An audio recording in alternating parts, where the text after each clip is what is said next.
स्वागत है आपका आज के एक और तड़कते भड़कते चटपटे मसालेदार वीडियो में। जय माता दी। दोस्तों, आज की इस वीडियो में मैं आपको भैरव बाबा जी के दर्शन तो कराऊंगा ही कराऊंगा, लेकिन उसके संग संग मैं आपको हमारी वैष्णो देवी माता जी और भैरव बाबा जी के बीच एक बहुत बड़ी कथा प्रचलित है, तो वो कथा भी आपको इस वीडियो में सुनाऊंगा। जानने मिलेगी, बहुत इंटरेस्टिंग स्टोरी है। तो अगले 10 मिनट तक मोबाइल से चिपक के बैठ जाइए, वीडियो को लाइक कर दीजिए और ईयरफोन, सबसे जरूरी बात है कि ईयरफोन लगा लीजिए। सबसे पहले मैं आपको बता दूं कि मैंने हमारी श्री वैष्णो देवी माता जी के दर्शन कर लिए हैं और वो सारी वीडियोस की एक सीरीज बना के इस वीडियो के डिस्क्रिप्शन में मैंने डाल दिया हूँ। तो आप उस सीरीज़ का मज़ा लेने के लिए डिस्क्रिप्शन बॉक्स ज़रूर चेक कीजिए। काफ़ी अच्छी सारी वीडियोस बनी हैं, सारे एपिसोड श्री वैष्णो देवी माता जी के आप ज़रूर चेक कीजिएगा, आपको मज़ा आएगा।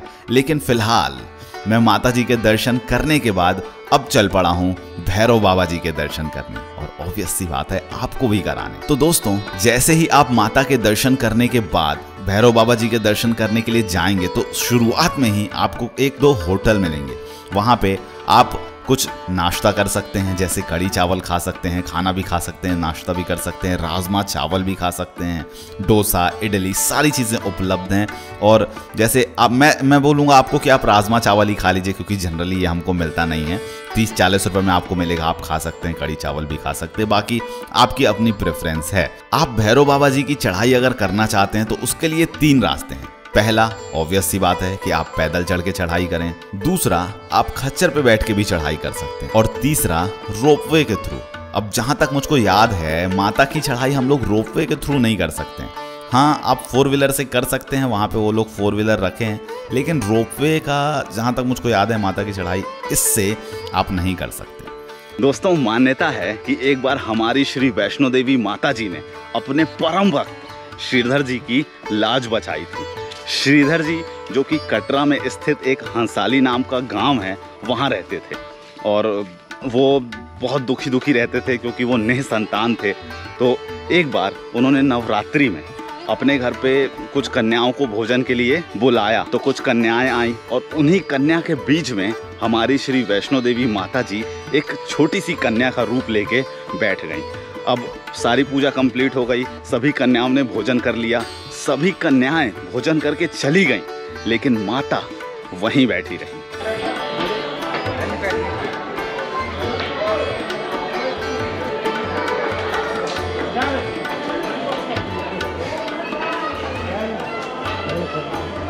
वैष्णो देवी माता की तो चढ़ाई फिर भी थोड़ा स्लोप में थी, भैरव बाबा की तो एकदम टिल्ट है, एकदम खड़ी है चढ़ाई। थक जाएंगे, 2 किलोमीटर है, लेकिन 2 किलोमीटर में हालत पस्त होने वाली है। हाँ, नज़ारा आप देखिए यहाँ से।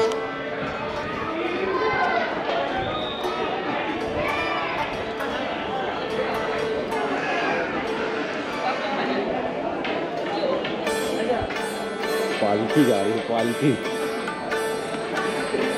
सेकंड, इसके बाद third, then fourth, third, then fourth.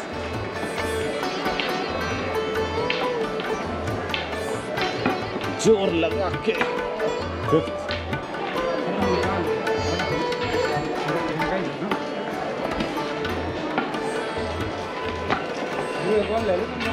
नहीं आगे आप बढ़ेंगे तो कंस्ट्रक्शन का काम भी हो रहा है। अगर आपके साथ में कोई बच्चा है तो वो आपको डिले करवाएगा, क्योंकि आपको अपनी बॉडी को भी लेके चलना है, बच्चे की बॉडी को भी लेके चलना है, तो थोड़ा सा डिले आपको हो ही जाता है, लेकिन फिर भी एक दूसरे के चेहरे देखते हुए आप चढ़ सकते हैं। माता की चढ़ाई अगर आप करेंगे तो स्लोप आपको बहुत कम मिलेगा, लेकिन अगर आप भैरव बाबा जी की चढ़ाई करेंगे तो आपको स्लोप बहुत तगड़ा मिलने वाला है। तो अगर आप डंडा लेके चढ़ना चाहते हैं, 10-10 रुपीज़ में डंडे भी मिल जाते हैं, तो उसको लेके चढ़िएगा। जैसे हमारे बुजुर्ग दादा दादी लोग चलते थे ना, ठक ठक सामने रख के, तो आप वो चीज़ भी ले सकते हैं। नहीं तो अगर आप मेरे जैसे मजबूत हैं, तो मैं तो ऐसे ही चढ़ गया था बिना डंडे के, आप भी चढ़ सकते हैं। मुझको तो मतलब बहुत पावर है मेरे अंदर, तो मैं वैसे ही चढ़ गया था।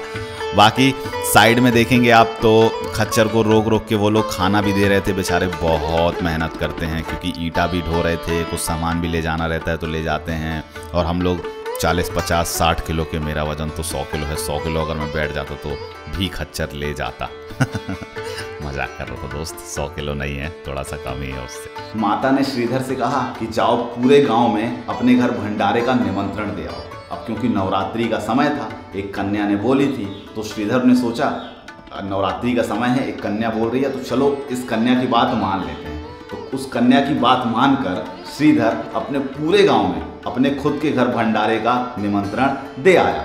और जब वो निमंत्रण दे के वापस आ रहा था तो रास्ते में उसने गुरु गोरखनाथ और उनके शिष्य भैरवनाथ के समेत उनके शिष्यों को भी निमंत्रण दे आया। और यहीं पे उसने गलती किया श्रीधर ने। अगर उसने भैरवनाथ को, गुरु गोरखनाथ जी को नहीं बुलाया होता तो ये स्टोरी आज मैं आपको नहीं सुना रहा होता और ये स्टोरी बनी ही नहीं होती। क्या स्टोरी है आगे वीडियो में पता चलेगी। आप ये वीडियो देखिए, स्टोरी धीरे धीरे बताएंगे, मजा आएगा आपको। अब देखिए आप, ये कितनी खतरनाक चढ़ाई है। ऊपर से पीठ में मैंने बैग लिया हुआ हूँ, उस बैग में सारे मेरे कैमरा गियर्स हैं, कुछ कपड़े हैं, कुछ खाने पीने का सामान है, बॉटल है पानी की। अब मैं आपको यहाँ बोलूँगा कि आप थोड़ी सी हिम्मत बांध लीजिए, चढ़ जाएंगे, उतना भी मुश्किल नहीं है। लेकिन चढ़ाई बहुत खतरनाक है। आप एक दूसरे का चेहरा देखते देखते चढ़ सकते हैं। आप जिनके साथ गए हैं उनका चेहरा देखिए, या फिर वहाँ पे और भी कई श्रद्धालु हैं, उनका भी चेहरा देख के आसानी से आप भैरव बाबा जी की चढ़ाई कर सकते हैं। थोड़ा सा मुश्किल होगा लेकिन सह लीजिए। हाय हाय हाय हाय, चेहरे पे पसीना तो देखिए बाबा। वो तो अच्छा हुआ कि मैंने राजमा चावल खा लिया, राहत है उससे, नहीं तो मैं मूर्छित होके गिर गया होता। नहीं दोस्तों, मजाक कर रहा हूँ। इतनी शक्ति तो है बॉडी में कि चढ़ सकता हूँ। पक्षियों की खूबसूरत आवाज आ रही है, कुकू कुकू।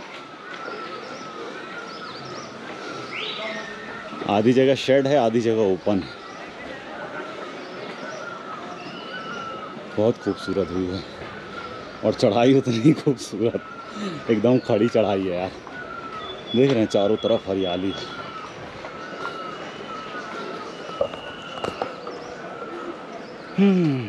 भैरव बाबा जी की चढ़ाई में प्रकृति के इतने मजे मिलेंगे जितने मजे आपको माता की चढ़ाई में नहीं मिले थे। 4 गुना, 16 गुना, 32 गुना ज्यादा आपको भैरव बाबा जी की चढ़ाई में प्रकृति का मजा मिलने वाला है। आप ये चीज वीडियो में देख रहे हैं, लेकिन आप जब कभी वहां जाएंगे ना तो आपको लगेगा हाँ, रोहित ने सही बताया था हमको। भंडारे का दिन आया, लोग उस पंडित के घर में एकत्रित हुए और माता ने सबको प्रसाद परोसना शुरू किया। माता ने एक विशेष पात्र से प्रसाद परोसना शुरू किया ना, सबको माता ने प्रसाद परोसा। और अब बारी आई बाबा भैरवनाथ जी की। तो माता ने जैसे ही उनको प्रसाद परोसना चाहा तो भैरवनाथ जी बोले कि नहीं, मैं ये पूड़ी, सब्जी और ये खीर ये सब मैं नहीं खाऊंगा, मुझको मांस खाना है। अब माता ने बताया कि भाई ये ब्राह्मण के घर का प्रसाद है और यहाँ पे आपको यही चीज़ मिलेगी, इसके अलावा आपको कुछ मिल सकता नहीं है। लेकिन वो भैरवनाथ जी अड़ गए कि नहीं, मुझको तो मांस ही खाना है। अब माता ने उनके मन की बात समझ ली। माता ने समझ ली कि यार ये कुछ गड़बड़ झोल कर रहा है। तो फिर माता वायु के रूप में खुद को बदलकर वहाँ से त्रिकुटा पर्वत की ओर उड़ के चली गईं। और बाबा भैरवनाथ जी भी फिर माता के पीछे पीछे उड़ते हुए चले गए। ये देखिए रोपवे आ रहा है, एक आ रहा है, एक जा रहा है। जहां तक मुझको लगता है कि 2 ही बॉक्सेस थे, मतलब एक बॉक्स आने वाला, एक बॉक्स जाने वाला। अगर ज्यादा होंगे तो 4 होंगे, उससे ज्यादा तो नहीं है। उसलिए ही रोपवे की लाइन में ना थोड़ी ज्यादा भीड़ लगी थी। यहाँ पर आपको कुछ बंदर भी दिखेंगे, पर डरने की कोई जरूरत नहीं है। आप उन्हें मत छेड़िए, वो आपको नहीं छेड़ेंगे। पहुंच गया लगभग।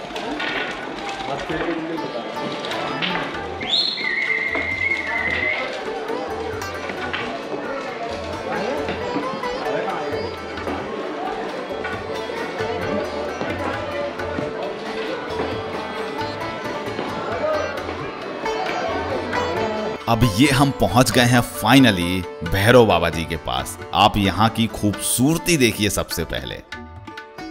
कहा जाता है कि उस समय वहाँ पे माता की सुरक्षा के लिए हनुमान जी भी उपस्थित थे। हनुमान जी को एक बार प्यास लगने पर माता ने अपने बाणों से पर्वत पर बाण चलाकर एक जलधारा निकाली थी और उसी जलधारा से माता ने अपने बालों को धोया था, इसलिए उस पवित्र स्थल का नाम पड़ा बाण गंगा।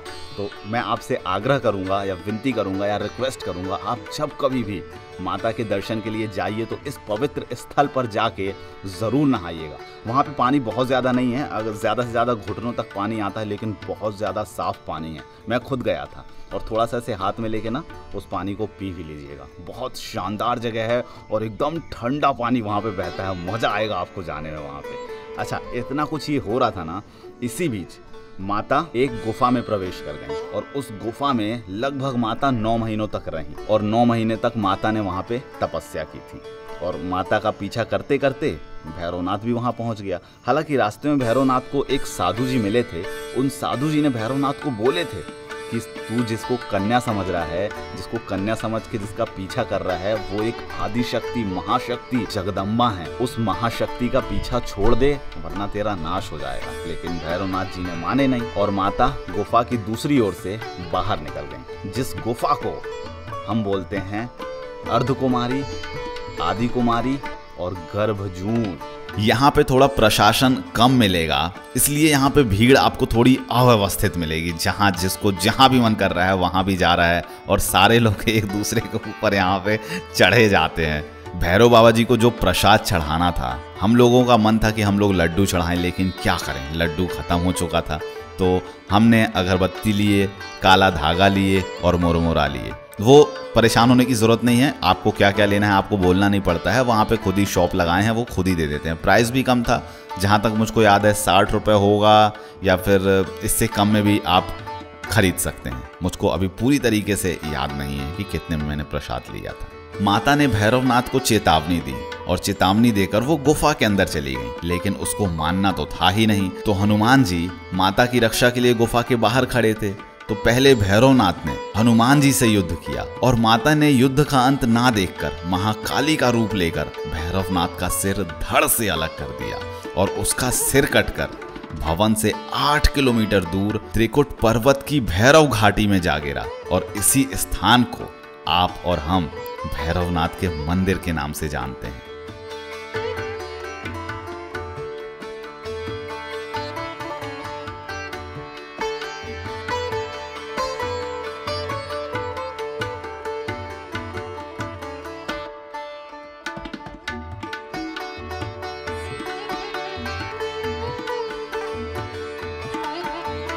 और जैसा कि हर जगह ही होता है, कैमरा अलाउ ही नहीं करते हैं, तो यहाँ भी वैसे ही था। लेकिन एक चीज़ अच्छी थी कि जेब में रख के आप अपना मोबाइल ले जा सकते हैं।